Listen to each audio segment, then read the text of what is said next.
ntho e kgolo-kgolo eo re neng re batla ho e etsa ke hore re thuse Basotho ho ba le kutlwisiso e felletseng ya mosebetsi wa morero wa ofisi ena ya metsi a dihlaba tsa Lesotho.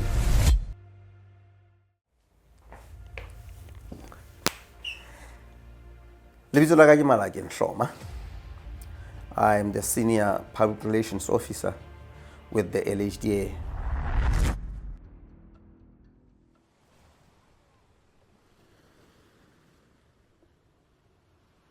TBM e tswa China mo ileng e ahwa teng, empa the design ke hore ho e bopa e entswe naheng ya America.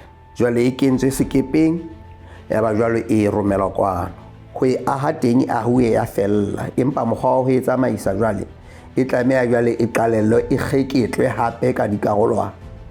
Jwale dikarolwana tsena di se di tlositswe ka sekepeng ka diteraka tse kgolo tsa beellwa ka thoko at a storage facility hore jwale di tlotla di etswa categorize.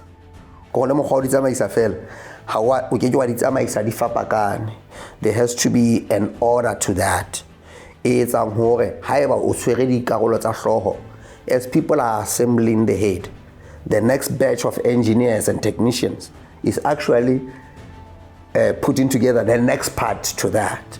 So le mokgwa ho di tota fela o travel, there is a pattern that needs to be followed so that you don't really get this part before this part, so that how the 350 meters of it le ahe ha bonolo at site. So ho tloha tabeng ya trillion blast e tsamayang butle, jwale ha di tunnel se di pedi for 38 kilometers, coming in from Pudihadi, coming in from the Katse side and meeting halfway. It says now the real work has started. Everybody's excited. Well, TBMs in general are incredible engineering marvels in the tunneling community. The ability of the equipment to excavate a tunnel while building it at the same time is really the stuff of wonders. So that is something that we as the LHDA and the project and the country as a whole really should be proud of, that level of expertise, that level of execution is happening right here in Lesotho.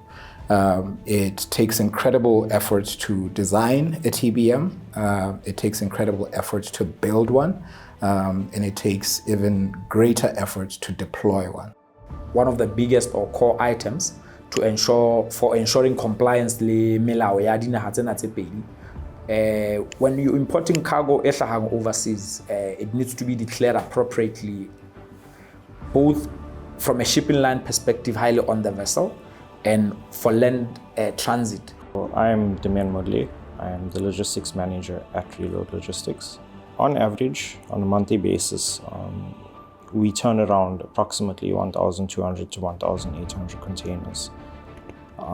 This shipment for the tunnel boring machine has been one of the largest shipments that we've received this year, if not the largest thus far. The shipment itself is a total of around 1,800 tons, approximately 90 truckloads that would need to be delivered from Durban to Lesotho. The point when this particular assignment went to tender, we had to formulate a plan in terms of how we would move cargo. That's roughly 2,000 tons in weight, in multiple pieces. I think 126 pieces in total that average more than 28 tons each. Most of them out of gauge in terms of their width and their height and their weight, including the cutter head, the shields, the main drive, and other key components.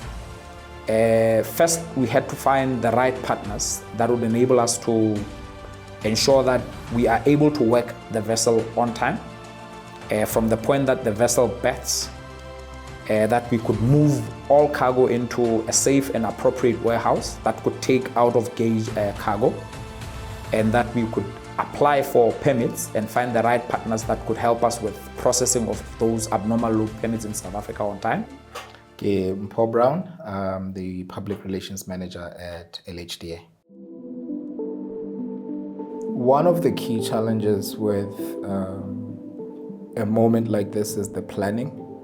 Planning and risk mitigation are at the very top of our minds with something like this.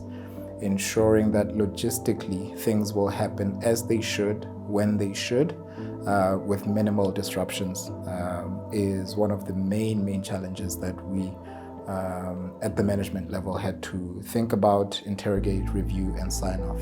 We use or rely heavily on the use of telematics for the tracking of our trucks to know where they are, at which points in time, to ensure safety, security, to ensure that drivers take appropriate rests and that they comply to the route plan. So the key thing in terms of this was identifying an appropriate route plan for out-of-gauge cargo, that is what we refer to as oversized or supersized abnormal loads, and sticking mainly to highways for regular or normal abnormal loads.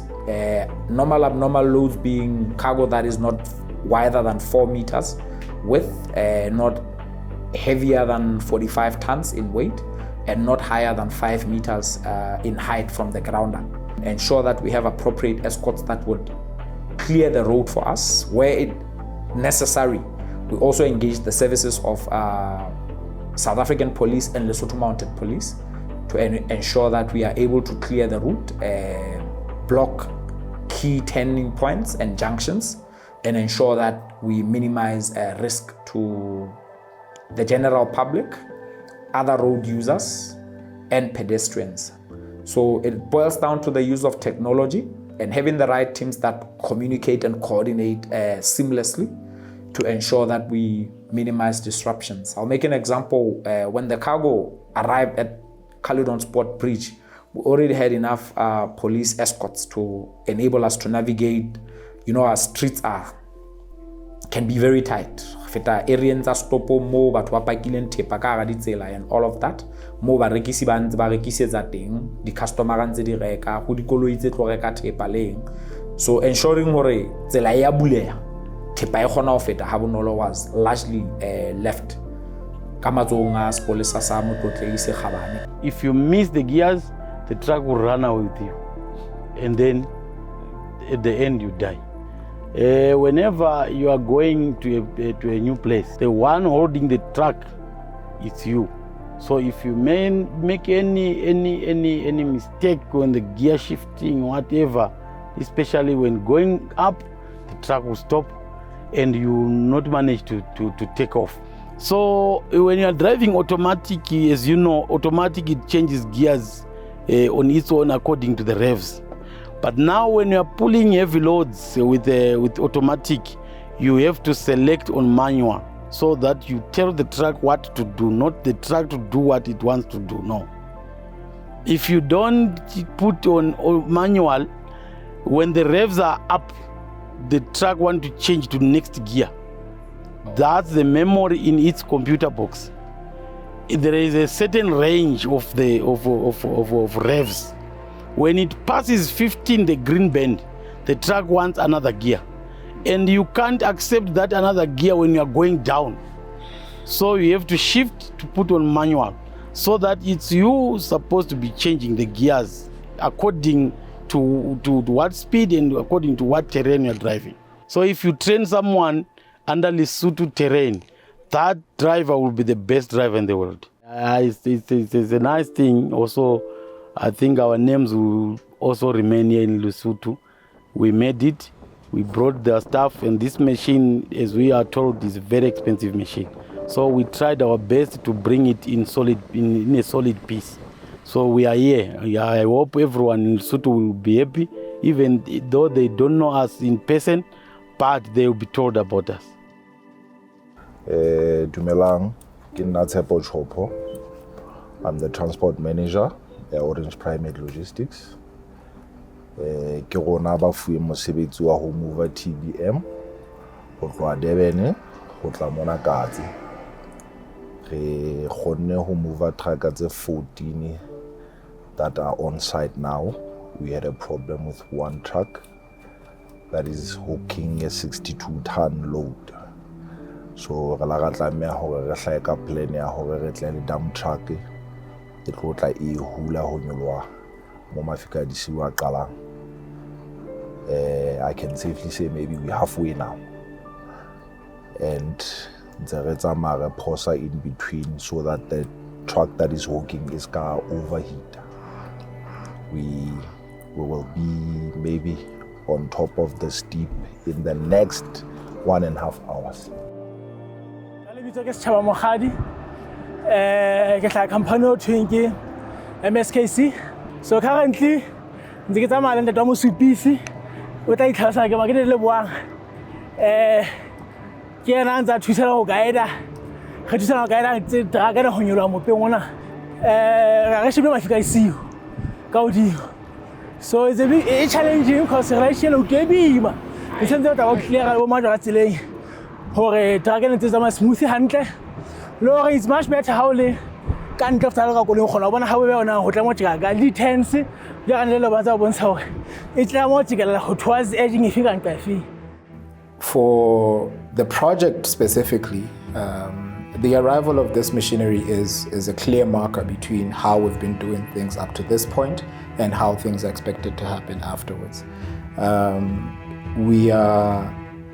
It wasn't planned, but we are extremely happy that it's happening during the bicentennial celebration, because we have been able to become a part of Lesotho's celebration. Instead of being a standalone celebration of the project and what the project is achieving, we are able to highlight the importance of our celebration in the context of Basotho and how this project is for Basotho in the first place. And so it's an important moment for us. And the competition that we're running to rally the country behind this moment of the TBM's arrival and giving it a name, all whilst the whole country is also celebrating the bicentennial, I think for us is quite serendipitous, and we're happy that it's happening together.